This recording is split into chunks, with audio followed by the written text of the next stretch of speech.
कधीच नाही चुकणार तुमचे फेवरेट टीव्ही शोज झी5 सोबत, तेही एकदम फ्री. बरं, शाळेत सुद्धा तुम्ही अशा गप्प गप्पच असायचा हो शांत का, कशामुळे? एकदा चिडते एकदा चिडते मग आम्ही सगळे शांत पण बसतो. मला सांगा, एकदा चिडलेत असा अनुभव कुठला सांगाल? काय झालं होतं? आम्ही सायकलवर शाळेत जायचो, तर ती माझ्याबरोबरच असायची. आम्ही तर एकदा मी नाही गेले तिच्याकडे, मला माझं स्वतःच जायचं होतं.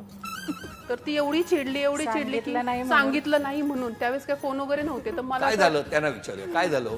ती आलीच मला सांगितलंच नाही, ती निघून गेली होती कुठे? शाळेत.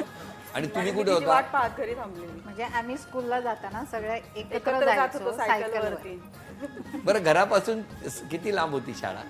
1.5 किलोमीटर होती. 1.5 किलोमीटर रोज सायकलने सायकल जायचं आणि आणि सायकल. पावसामध्ये चालत आणि जायचं. पाऊस असला की आम्ही चालत जायचो. जायचो. मग शाळा कितीची होती तुमची? 12:30ची होती. 12:20. मग निघायचे कितीला घरून? 11, 11:30 पर्यंत पण शाळेत कधी उशीर झाला तर शिक्षक करायचे, शाळेतले शिक्षक? नाही, उशीर कधी तुम्हाला कधीच झाला? कधी नाही. लवकर येऊन पण डबा वगैरे घेऊन जायचे तुम्ही? हो, डबा घेऊन जायचं. तुमच्या डब्यात काय असायचं? माझ्या डब्यात मोस्टली जॅम आणि चपाती किंवा आणि त्यामुळे ह्या सगळ्या हसायच्या, कारण मला भाकरी आवडत नव्हते.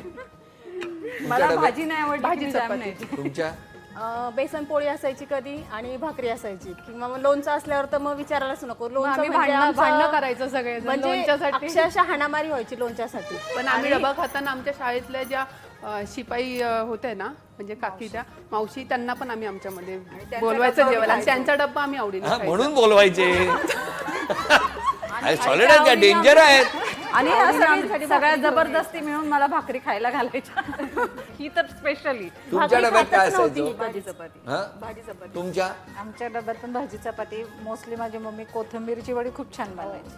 त्यावेळेस भांडणं व्हायची सगळ्यांची. आणि कोथिंबीर हिची आई आणि म्हणजे हिची वांग्याची भाजी. वांग्याच्या भाजीसाठी वांग्याची भाजी.